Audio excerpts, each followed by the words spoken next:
Well, welcome to our next lesson on polynomial functions in one variable. In this lesson, we will be evaluating polynomial functions not only for real number functions or real number amounts, but also we will be substituting in variable quantities. And then at the end of the video here, we're going to learn how to analyze the graphs of polynomial functions so that we can determine what the end behavior is like, whether or not it's an odd or even degreed function, and also determining from a graph how many real zeros the function has. So to start off, I just want to explain again to go back and look at what function notation looks like.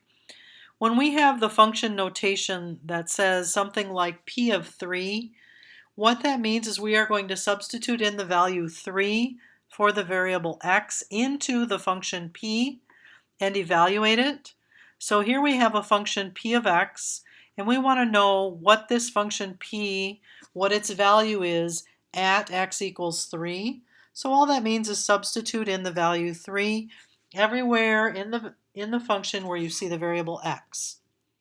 And so we have negative 3 to the third power, so this means 3 to the third power and then put the negative outside. That gives us a negative 27 plus 9 minus 3. And then when we go ahead and evaluate that, we get negative 21. So the other thing that we're going to be doing is we will also be finding function values of variables by substituting variable quantities into the function. So here are some examples. Let's work through this first example. This one says, find q of a plus 1 minus 2q of a if you are given the function q of x equal to x squared plus 3x plus 4. So we're going to do this in parts. The first part we'll find is q of a plus 1. I called that step 1. Then in step 2, we will replace the variable x with the variable a, and we'll take 2 times that amount, and then we'll subtract it.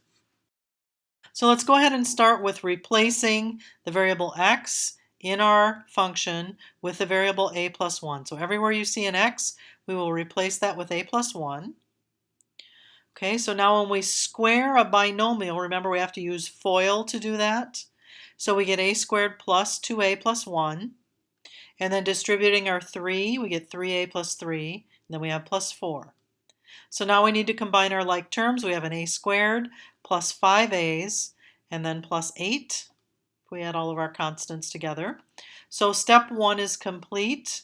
The next step, we're going to replace x with a and then multiply it by 2 when we're all finished. So instead of x, we want the variable a, and then we're going to multiply it by 2. So instead of x squared, we have a squared plus 3a plus 4, and then distributing our 2, we get 2a squared plus 6a plus 8. And then lastly, we're going to evaluate what they asked us to do in the beginning, was if we evaluate each of those pieces and subtract them, what do we get? So taking our answer from step 1 and subtracting our answer from step 2, we get a squared plus 5a plus 8, and then we're subtracting 2a squared minus 6a minus 8. I distributed the negative through the parentheses or through my answer here.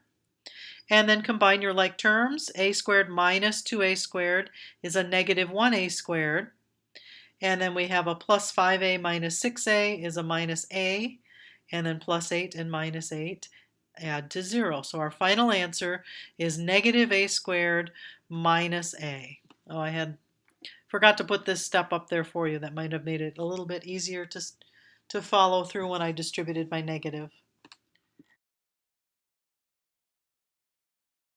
All right, so this slide shows you the graphs of a variety of polynomial functions.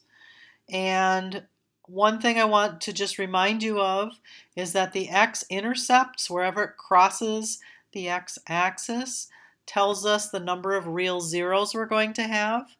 Notice with a constant function, it never crosses the x-axis.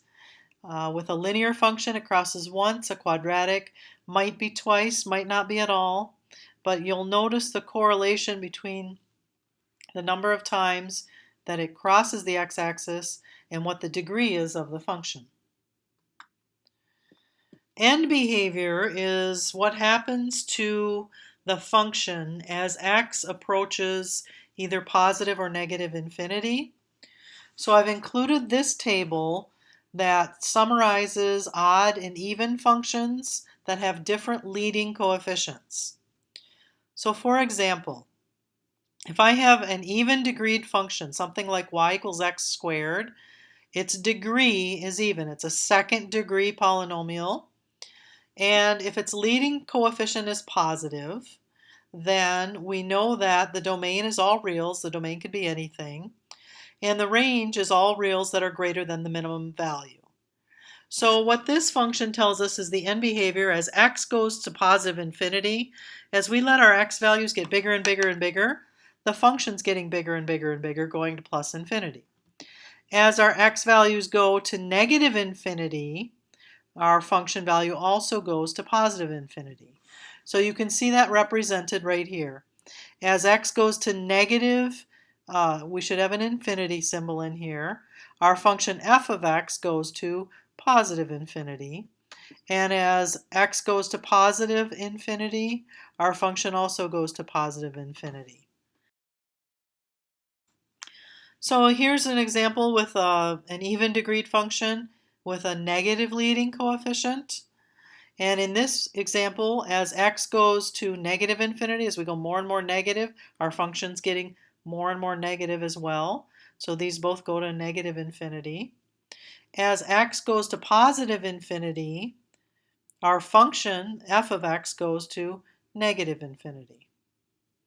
And then an odd degreed polynomial, as x gets more and more positive, the function goes to positive infinity. And as x gets more and more negative, the function also goes to negative infinity.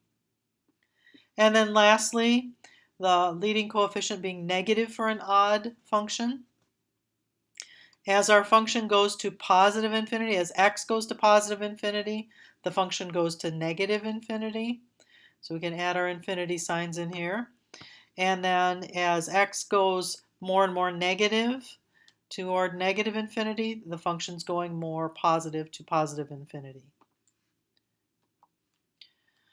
So let's look at some examples. It says describe the end behavior, determine whether it's odd or even degreed, and how many real zeros does it have.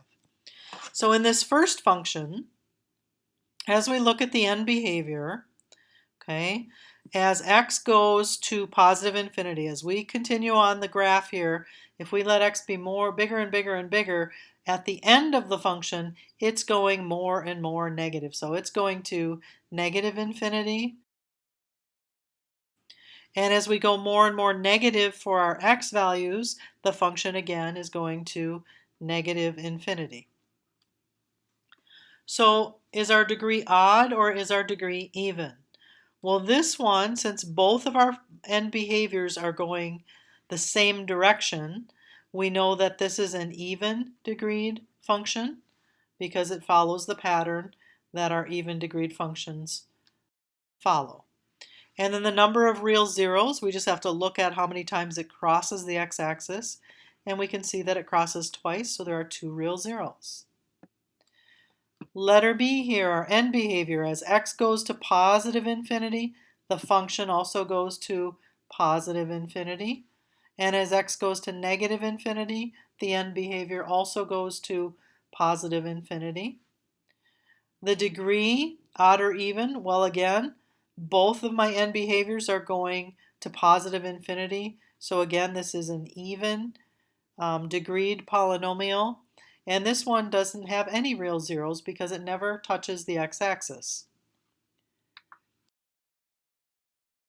Here are 2 examples for you to try.